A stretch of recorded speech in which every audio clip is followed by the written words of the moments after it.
Hi students, I am Dr. Bhavana. In this lecture we are going to deal with digestion and absorption. So what is digestion? Initially whatever food we consume is broken down into simpler molecules by the process of digestion. These food molecules, they are carbohydrates, proteins, amino acids, these all are broken down into simpler molecules. These all are called as biomacromolecules. They are broken down into simpler molecules by the process known as digestion. So initially in human digestive system, it is mainly composed of alimentary canal and its associated glands. Alimentary canal as well as associated glands. Alimentary canal, initially it begins with mouth on the anterior side. Anteriorly it begins as mouth. Posteriorly it ends through anus. Alimentary canal, anteriorly it begins as mouth, posteriorly it ends as anus. In this alimentary canal, initially the food is consumed through mouth. Then it enters into buccal cavity. From buccal cavity, it enters into pharynx. Again from pharynx, it enters into esophagus. From esophagus, it moves into stomach. From the stomach, again it moves into finally the intestine. The waste products which are not digested or absorbed are secreted out through posteriorly through anus. So from mouth, food moves into buccal cavity, then into pharynx, then into esophagus, stomach, intestine, and posteriorly it moves out through anus.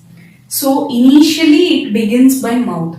First from mouth it enters into buccal cavity. So what is the buccal cavity comprises of? Buccal cavity is mainly composed of two main structures. Those are teeth. There are number of teeth which are present, as well as there is a muscular organ called as tongue. This is a freely movable muscular organ and it lies in the floor of the mouth. It is attached, this tongue is attached to the floor of the mouth by frenulum. This is a fold which is present below the tongue. On the dorsal surface of the tongue, there are numerous papillae which are present. These papillae contributes to the taste. Means taste buds are present on these papillae. There are four types of papillae. Those are filiform papillae. This is additional information. Please note down. What are the papillae which are present on the tongue? There are filiform papillae, fungiform papillae, circumvallate papillae. These are the three types of papillae which are present on the dorsal surface of the tongue. And the tongue on the inferior side, it is bounded by a structure called as frenulum. Through this frenulum attaches the tongue to the floor of the mouth. So this is about the buccal cavity. Whereas we come to teeth. How many teeth are present in human beings? There are 32 teeth present, 32 permanent teeth as well as 20 milk teeth. They will ask you in the NEET, how many milk teeth are present? Those are 20 in number. Whereas 32 permanent teeth are present. They will give you a formula like how many incisors, how many canines as well as premolars and molars are present. 2, 1, 2, 3. by 2123. This is the formula. That is, there are two. This is maxillary. Maxillary means upper jaw. Maxillary. Whereas this is mandibular. Maxillary, upper jaw, lower jaw. Two incisors are present. These are incisors. Only one canine is present. Two premolars, whereas three molars are present. Same comes in the lower jaw also, in the mandibular. There are two incisors, one canine, two premolars, three molars. This will contribute to 32 teeth, 32 permanent teeth. 20 milk teeth. Now they'll ask you what is the formula for this. This is an additional information. 2102 by 2102 means what? Here in the maxillary there are premolars absent, as well as in mandibular also premolars are absent. What are the teeth that are absent in milk teeth? Means maxillary as well as mandibular. Then we say premolars are absent. Incisors, canines, molars, everything will be present, but only the premolars will be absent in milk teeth. And teeth are situated in a socket, means they are embedded in a socket called, then this type of attachment is known as thecodont attachment. When teeth are embedded in the socket of jawbone, upper jaw and lower jaw should be present for teeth. This is known as thecodont type of attachment. Then what is diphodont?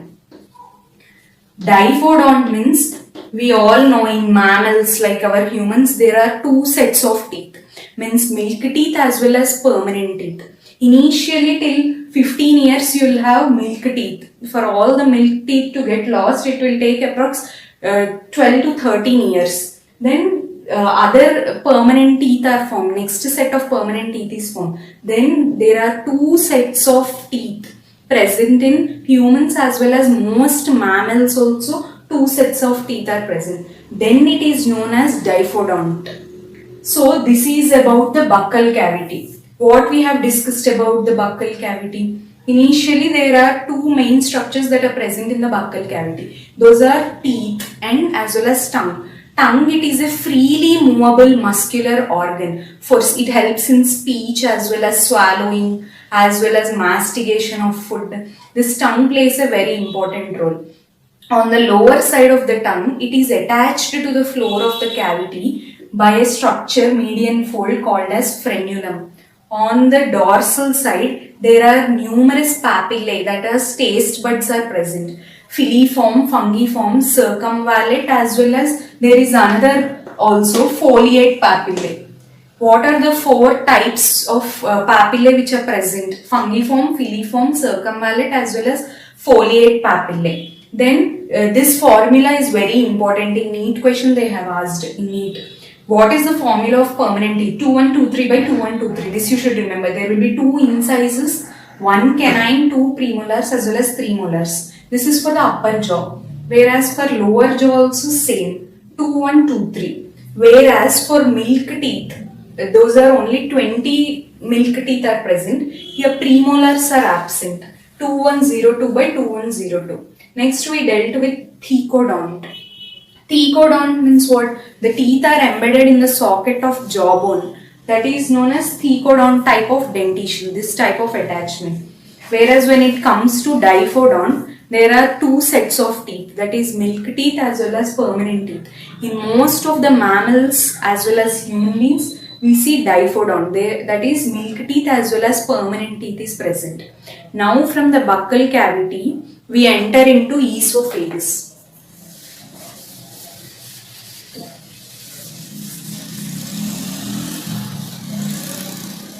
First, initially we enter into the pharynx from mouth. Pharynx. Pharynx allows the passage of both food as well as air. Next, from pharynx, there arises two structures called as esophagus as well as trachea. esophagus as well as trachea. We have discussed in breathing and exchange of gases about the trachea. Now we will deal in detail with esophagus. This esophagus is long coiled tube. It is a very thin and long tube. From pharynx, it enters into esophagus. Only the food enters. The air is prevented from entering by epiglottis. Epiglottis is flap-like structure which prevent the entry of food into the larynx. Then from pharynx it enters into esophagus. Esophagus is a long thin tube. From esophagus it enters into stomach. Stomach, it has three parts, that is fundic, cardiac as well as pyloric part. These three parts, here from esophagus into the stomach, there will be a sphincter which is present. Means only it will allow food to flow in one direction. This sphincter is known as gastroesophageal sphincter. By the name only we will understand gastroesophageal sphincter. See, esophagus as well as gastric, that is stomach. Gastroesophageal sphincter. This sphincter allows the food to flow in only one direction. Then this stomach is divided into cardiac, fundic as well as pyloric. From the pyloric part of the stomach, it enters into duodenum, C-shaped duodenum. This is, from here there starts the small intestine. This duodenum is C-shaped duodenum. It is C-shaped. From here it enters into duodenum. Finally it enters into long coiled structure called as jejunum. There are three parts in the small intestine, that is duodenum, jejunum as well as ileum. From duodenum there arises a long coiled structure called as jejunum. From jejunum it enters into ileum. This is also highly coiled structure. This is long coiled structure, whereas this ileum is highly coiled structure. From stomach into the duodenum, here also one sphincter is present, that is pyloric sphincter. By the name only we can understand, like from pyloric part of the stomach, this enters into the duodenum. This is guarded by a sphincter known as pyloric sphincter. These three contribute the small intestine, that is duodenum, jejunum as well as ileum. From this, there arises from ileum, it enters into large intestine. These three parts are about the small intestine. From the small intestine, the food enters into large intestine.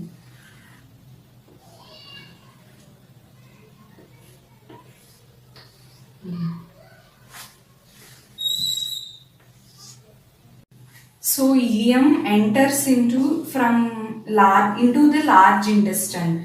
Here first the structure which comes is cecum. From ileum the food is moved into the cecum. From the cecum it enters into colon. Colon has four parts.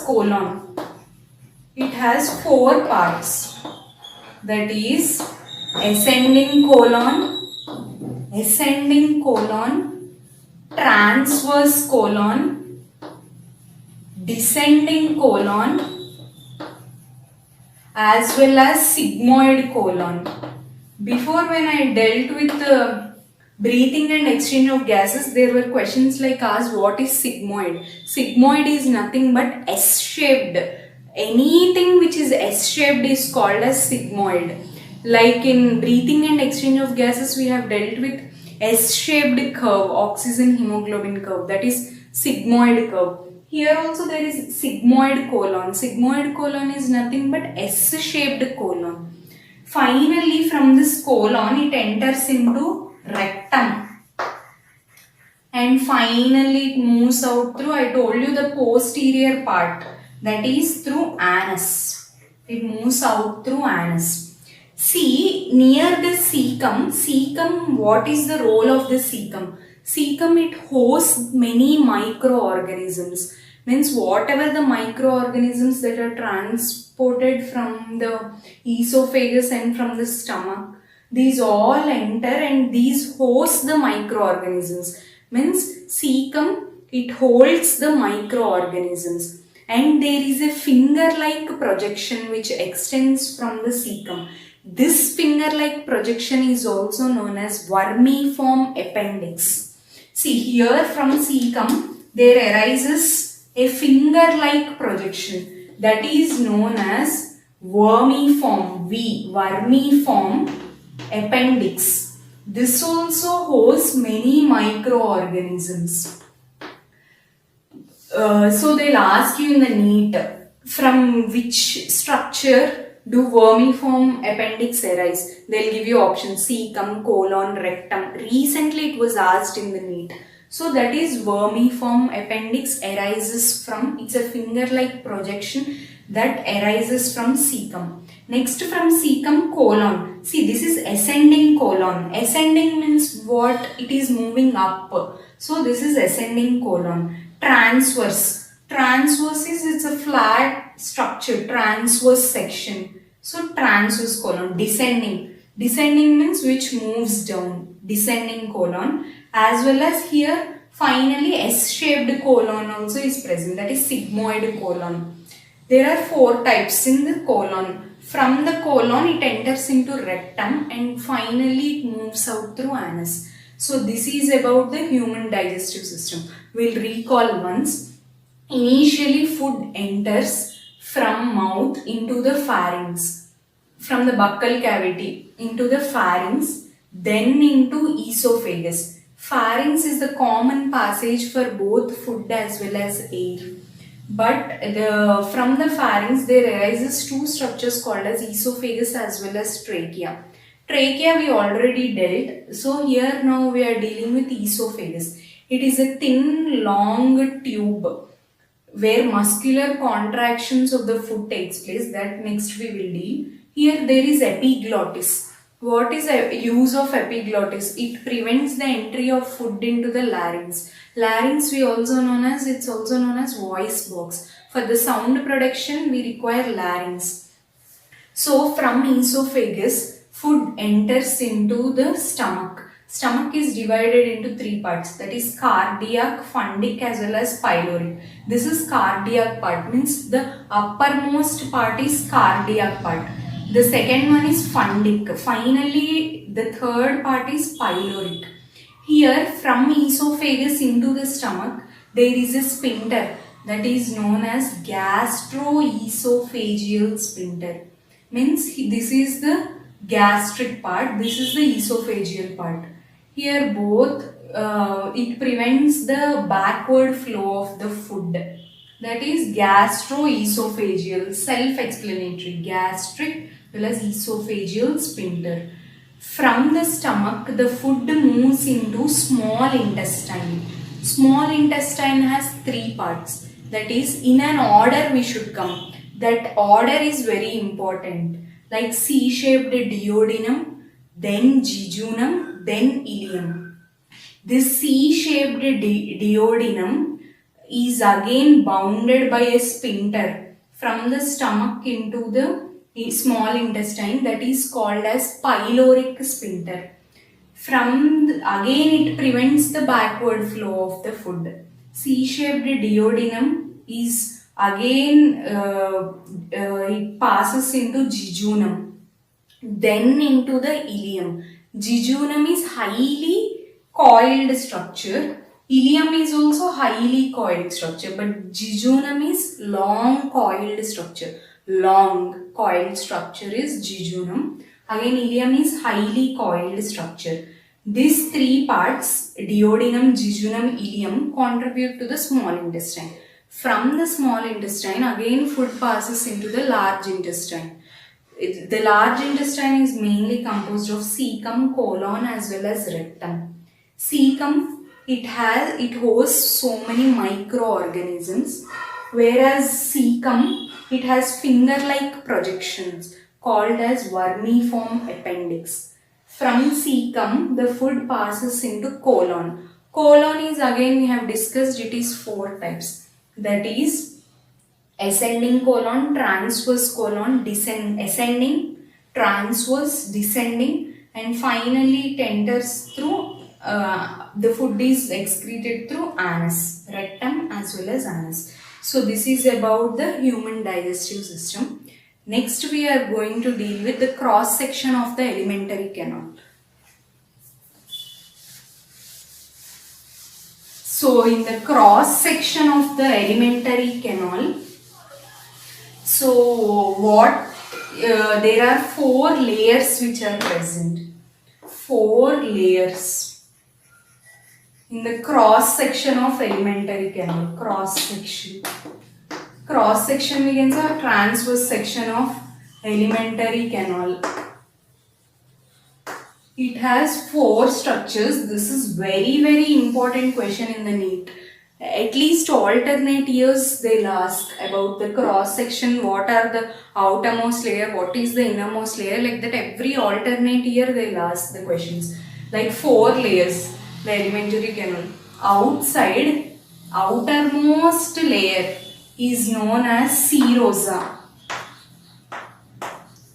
whereas the other inner layer is called as muscularis. Muscularis is again in turn divided into outer longitudinal as well as internal, inner circular. Outer longitudinal, inner circular. This is muscularis. See, I'll depict in a diagram. There are 3 like this. Outer longitudinal, again inner circular. This is outer longitudinal. This is inner circular. Again the third layer is submucosa. The innermost layer, it is divided into numerous projections. Numerous projections they project. This is mucosa. So what is the outermost layer? You should remember in an order. Outermost layer, serosa. Next layer is muscularis. This muscularis is again divided into outer longitudinal muscles, inner circular muscles. Again the third layer is submucosa, whereas the innermost layer is mucosa. First we will deal with serosa. The outermost layer is serosa. The serosa, it consists of mesothelium, means that is like a lining for the alimentary canal. The outermost layer is the lining layer. It is mainly composed of mesothelium. Whereas the second layer is muscularis, means by name only we can understand. Muscularis means numerous smooth muscles are present. Smooth muscles. These smooth muscles, they line the visceral organs like the alimentary canal. Again it is divided into outer longitudinal, inner circular. Whereas next we come to submucosa. In the submucosa, what all will be present? There will be blood glands, capillaries, blood glands, all related to blood, capillaries, lymph vessels, all the blood glands are present, blood, capillaries, lymph. Whereas the innermost is mucosa. The mucosa has numerous projections. These projections are known as villi. These are known as villi. These villi are again into numerous, they are divided into again numerous projections called as microvilli. Villi are divided into again microvilli. So what is the use of this microvilli? These microvilli play an important role in increasing the surface area of absorption. They increase the surface area of absorption. So this is about the microvilli. Villi again divided into microvilli. These microvilli play an important role in increasing the surface area of absorption.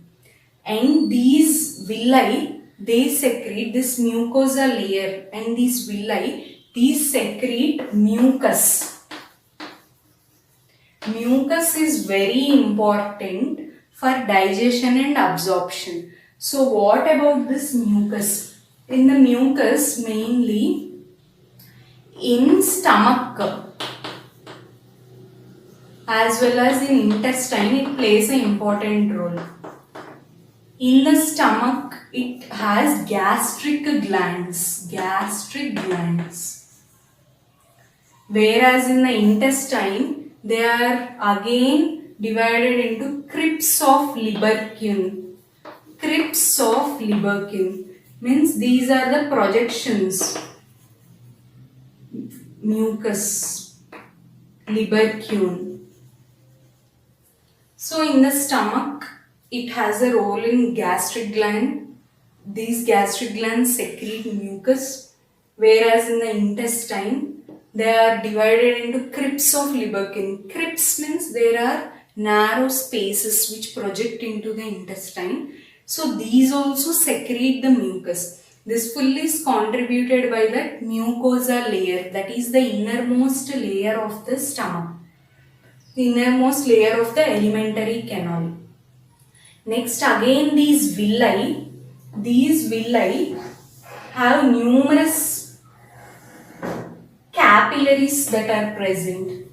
They have numerous capillaries. Those are all the blood glands are present. These villi have narrow structures in between called as lacteals. These play a very important role, like in secretions. These lacteals, this is villi.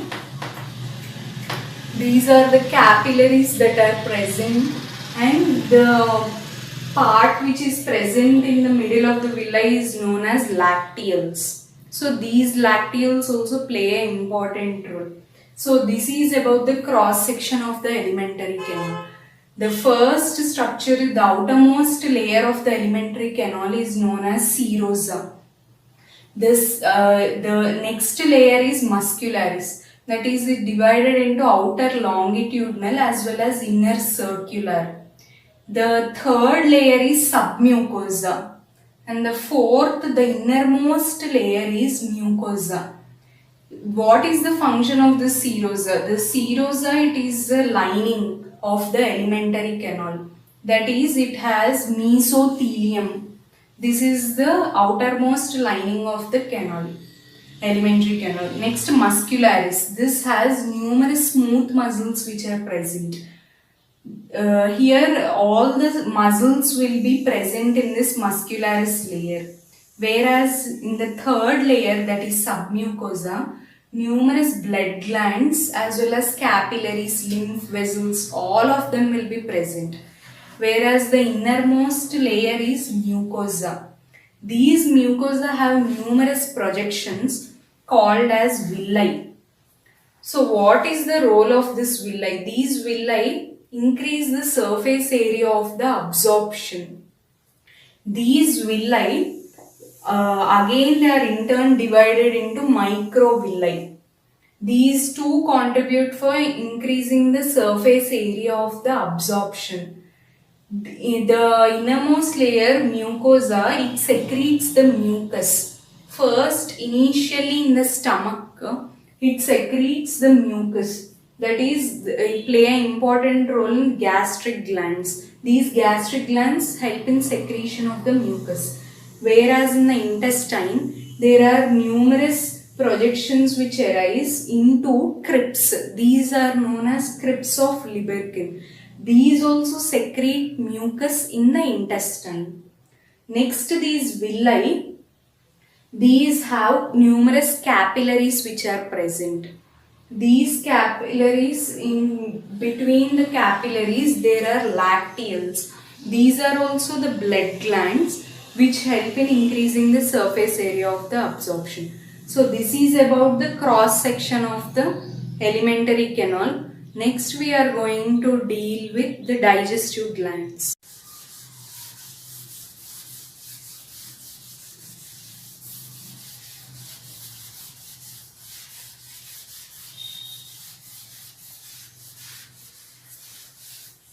So next we are going to deal with the digestive glands. Till now we have dealt with the wall of the alimentary canal as well as about the alimentary canal. Now we will see the glands associated with the alimentary canal.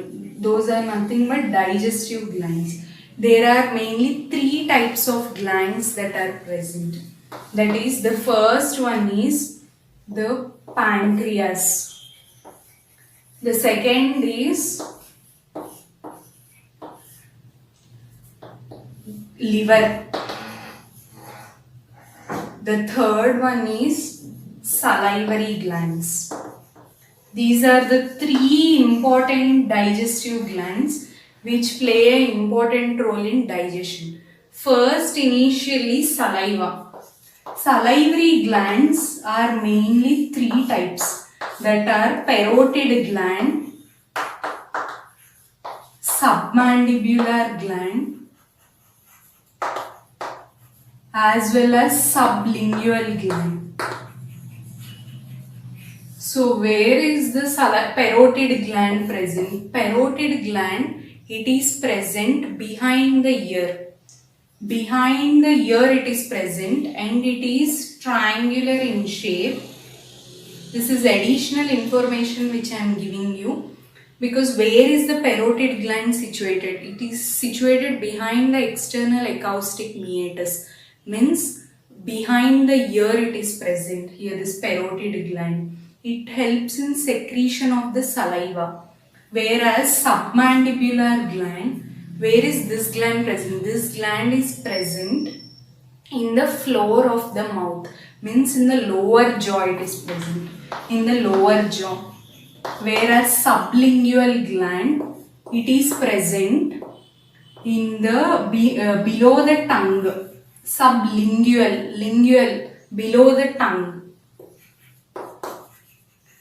These three salivary glands, they play an important role in secretion of saliva. So what happens when saliva is secreted? This saliva helps in formation of food bolus.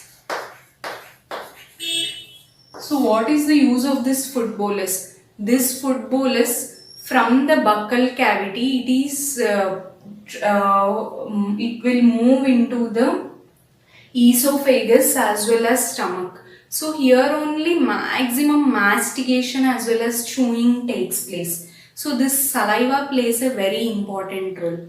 Now what are present in saliva? There are numerous electrolytes which are present. Numerous electrolytes. What electrolytes are present, like sodium, potassium, magnesium? There are so many electrolytes which are present. As well as there are two main enzymes which are present in the saliva. This is an important NEET question which they will ask.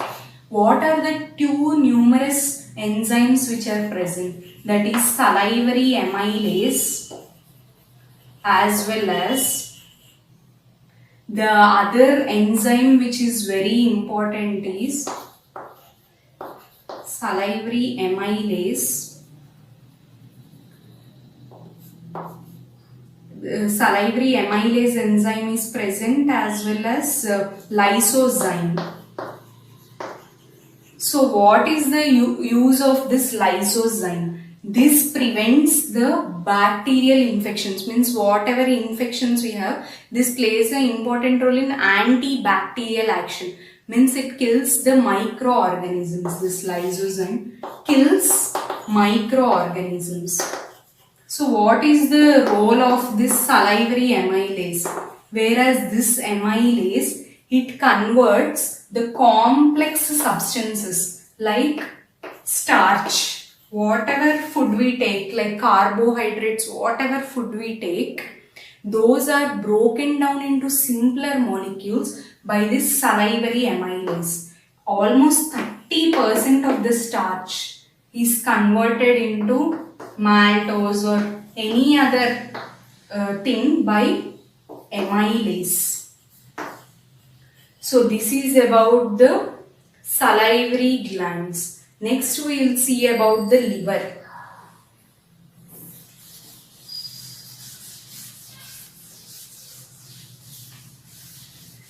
The second digestive gland is liver. This liver, it is the largest gland, that is it weighs about 1.2 to 1.5 kg. It is the largest, which is the largest gland that is present in human beings, that is liver. Liver is the important organ. So liver, this is the liver. It has numerous hexagonal lobules. What are these lobules? Numerous hexagonal lobules are present. These are hepatic lobules. These hepatic lobules, they secrete hepatic juice. They secrete bile. They in turn, from each hepatic lobule, there arises a structure called as hepatic duct. Numerous hepatic ducts arise. These all hepatic ducts,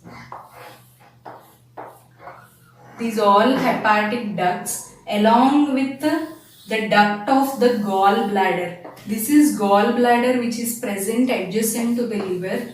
This is gallbladder. From gallbladder also there arises a structure called as cystic duct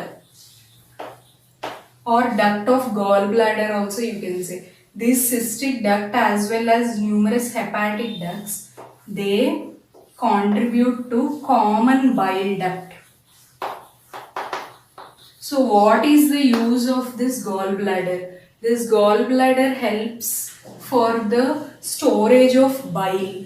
The bile which is secreted from these hepatic lobules are stored in gallbladder. From gallbladder there arises a structure called as cystic duct. From numerous hepatic lobules, they are hexagonal in shape. There arises from everything there arises hepatic duct. These hepatic duct along with the cystic duct forms the common bile duct. How is common bile duct formed? They'll ask. That is from cystic duct as well as hepatic duct. This constitute common bile duct. And in each hepatic lobule, this is an important neat question. Outside it is layered by what is the capsule that lines the hepatic lobules? That is Glipson's capsule. Glipson's capsule is present in last year NEET paper. They asked this question: what are the hepatic lobules lined by? That is Glipson's capsule. Or they'll ask, where is Glipson's capsule present? That is in match the following they have asked. That is liver. From the common bile duct, here common bile duct is present, and again there is a structure that is adjacent to the common bile duct. That is pancreas. From the pancreas is C-shaped structure. C-shaped structure. Here duodenum is present. Duodenum. That is the part of the small intestine. From the common bile duct as well as pancreas, there arises a duct known as hepatopancreatic duct. This is common bile duct. What we say that bile duct as hepatic duct also we can say. From pancreas there arises a duct called pancreatic duct. These two contribute to hepatopancreatic duct. This hepatopancreatic duct opens into duodenum, that is the part of the small intestine. This is guarded by a sphincter known as sphincter of Oddi. Sphincter of Oddi. They'll ask how many openings are present at the sphincter of Oddi. That is, there are 3 openings which are present. Normally they'll give you options 1, 2, 3, 4 like that. Here only 3 openings are present at the sphincter of Oddi. And what is the use of this pancreas? For gallbladder uses, it stores bile. Whereas about the pancreas, what is the use of the pancreas? Pancreas, it secretes exocrine as well as endocrine hormones. Exocrine is it secretes pancreatic juice. Alkaline pancreatic juice is secreted by exocrine glands of the pancreas, whereas for endocrine it secretes insulin as well as glucagon. Insulin, it plays an important role in diabetes mellitus, whereas glucagon also plays an important role in diabetes. So this insulin and glucagon are secreted by endocrine hormones of the pancreas. So what we have dealt today, that is about the digestive glands. First, initially we have dealt that there are 3 digestive glands that are present, that is the liver as well as pancreas as well as salivary glands. Salivary glands are of 3 types, that is parotid gland, submandibular and sublingual. Parotid we know where it is present behind the external acoustic meatus, that is behind the ear it is present. Whereas submandibular gland, it is present in the lower jaw, it is present. Sublingual means below the tongue. Now next we have dealt the role of saliva. It plays an important role in food bolus formation. Saliva, it has numerous enzymes like sodium, potassium, magnesium, electrolytes, whereas only 2 enzymes are present, that is salivary amylase as well as lysozyme. This lysozyme plays an important role in antibacterial action, whereas this amylase, it helps in breakdown of carbohydrates. So that is about saliva. Next, about the liver. Liver, it is lined by Gibson's capsule. Numerous hepatic lobules are present. From there arises hepatic duct. From gallbladder, there arises cystic duct. What is the role of the gallbladder? It helps to store the bile. So these 2 contribute to common bile duct. Common bile duct along with pancreatic duct contribute to hepatopancreatic duct. From there it enters into duodenum, that is C-shaped gland, that is into small intestine. This pancreas is secrete 2 hormones, that is exocrine as well as endocrine. In exocrine, it secretes alkaline pancreatic juice, whereas endocrine hormones, they secrete insulin and glucagon. So what is the role of insulin and glucagon is, they help play important role in diabetes mellitus. So today we have dealt about the digestive system, wall of the alimentary canal as well as digestive gland. Next we will deal with digestion of the food.